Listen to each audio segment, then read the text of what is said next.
بسم اللہ الرحمن الرحیم۔ السلام علیکم ورحمۃ اللہ وبرکاتہ۔ محترم ناظرین، بہت سے لوگ پوچھتے ہیں کہ کون سا درود پاک پڑھنا چاہیے۔ ہمیں درود پاک کے ایسے وجہ بتائیں جو مختصر بھی ہوں اور آسان بھی ہوں اور جامع بھی ہوں، زیادہ پڑھے جانے والے بھی ہوں اور بالخصوص ان میں سے درود بھی ہو اور سلام بھی ہو۔ ان کو پڑھنے کے ساتھ اللہ تبارک و تعالیٰ کے اس حکم کو بھی پایا جائے، یا ایھا الذین آمنوا صلوا علیہ وسلموا تسلیما پر بھی عمل ہو جائے کہ ہمارا درود بھی پڑھا جائے اور سلام بھی بھیجا جائے۔ آج میں آپ کو 5 چیزیں ایسے بتاؤں گی جن میں درود بھی ہے اور سلام بھی ہے، اور مختصر بھی ہیں، آسان بھی ہیں اور جامع بھی ہیں، اور بہت زیادہ پڑھے جاتے ہیں۔ اس چیز کے ساتھ درود پاک پڑھنے والوں پر اللہ کریم رحمتوں کا نزول فرماتا ہے۔ صوفیاء کرام ان کو پڑھتے ہیں۔ اہل طریقت کے وظائف میں یہ درود پاک شامل ہیں اور روح زمین پر بہت زیادہ پڑھی جاتے ہیں۔ سب سے پہلے بات کرتے ہیں درود پاک صلی اللہ علیہ وآلہ وسلم۔ یہ درود پاک ہے جو اس وقت تک روح زمین پر سب سے زیادہ پڑھی جانے والا درود پاک ہے، بہت زیادہ پڑھا جاتا ہے۔ لیکن کوشش کیا کریں کہ جب بھی درود پاک پڑھیں تو سرکار دو عالم صلی اللہ علیہ وآلہ وسلم کی آل پر بھی درود بھیجا کریں، کیونکہ یہ سرکار دو عالم صلی اللہ علیہ وآلہ وسلم کا حکم ہے۔ تو اس طرح درود پاک پڑھیں تو صلی اللہ علیہ وآلہ وسلم پڑھیں۔ دوسرا درود پاک درود خضری صلی اللہ علی حبیبہ محمد وآلہ وسلم۔ ایک درود پاک کی فضیلت کو کون واقف نہیں؟ یہ وہ درود پاک ہے جو اپنی کثرت کرنے والوں کو در خدا تک پہنچا دیتا ہے اور در مصطفیٰ صلی اللہ علیہ وآلہ وسلم تک پہنچا دیتا ہے۔ ادھر درود پاک کو پڑھنے سے نبی پاک صلی اللہ علیہ وآلہ وسلم کا محبوب غلام بن جاتا ہے۔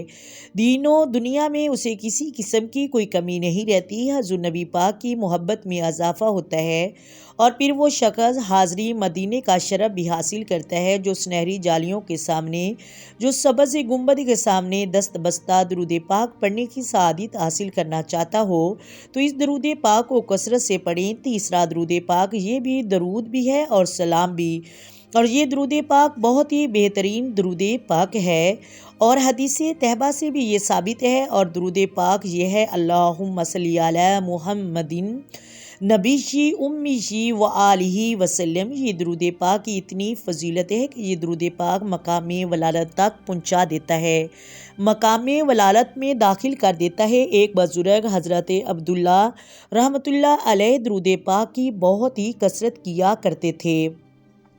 تو محترم ناظرین، وہ اس درود پاک کی وجہ سے آپ خود مقام ولایت تک پہنچے اور اپنے مریدین کو بھی مقام ولایت تک پہنچایا۔ اور جو شخص صاحب کشف بننا چاہتا ہو تو وہ اس درود پاک کو کثرت سے پڑھے اور نبی اکرم صلی اللہ علیہ وآلہ وسلم کی خصوصی توجہ حاصل کرنے کے لیے، محبت حاصل کرنے کے لیے بھی یہ درود پاک پڑھیں۔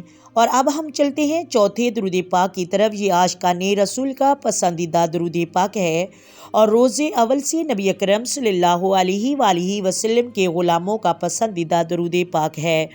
الصلاۃ والسلام علیک یا رسول اللہ، الصلاۃ والسلام علیک یا سیدی یا حبیب اللہ۔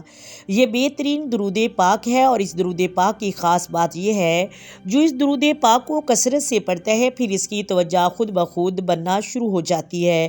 وہ خود بخود آداب کو ملحوظ حاضر رکھتے ہوئے، نبی اکرم صلی اللہ علیہ وآلہ وسلم کا تصور رکھتے ہوئے درود پاک کو کثرت سے پڑھنا شروع کر دیتا ہے۔ اور یہ وہ درود پاک ہے جس کو پڑھنے سے نبی اکرم کی خواب میں زیارت بھی ہوتی ہے۔ اور اب ہم چلتے ہیں 5ویں درود پاک کی طرف، اور وہ درود پاک ہے سیدنا کریم صلی اللہ علیہ وآلہ وسلم۔ یہ درود پاک سیدنا کریم صلی اللہ علیہ وآلہ وسلم، اس میں نبی اکرم صلی اللہ علیہ وآلہ وسلم کا اسم گرامی موجود ہے۔ اور یہ درود پاک کی خاص وجہ یہ ہے کہ اگر آپ درود پاک سے پہلے نبی اکرم صلی اللہ علیہ وآلہ وسلم کے اسم گرامی کا ذکر کریں اور اس درود پاک کو کثرت سے پڑھیں، اور درود پاک کثرت سے پڑھنے والے کو بہت سے فضائل عطا ہوتے ہیں، اس لیے ہمیں چاہیے کہ کثرت سے درود پاک پڑھیں۔ آئیں مل کر آقا دو عالم نور مجسم سرور کائنات صلی اللہ علیہ وآلہ وسلم کی ذات پر درود و سلام کے نذرانے پیش کریں۔ الصلاۃ والسلام علیک یا سیدی یا رسول اللہ، الصلاۃ والسلام علیک یا سیدی یا حبیب اللہ، الصلاۃ والسلام علیک یا سیدی یا نبی اللہ وعلی آلک و صحابک یا سیدی یا محمد رسول اللہ۔ محترم ناظرین، امید کرتی ہوں آپ کو ویڈیو کی سمجھ آ گئی ہوگی۔ اگر ویڈیو اچھی لگے ویڈیو کو لائک کریں، شیئر کریں اور چینل کو سبسکرائب کریں۔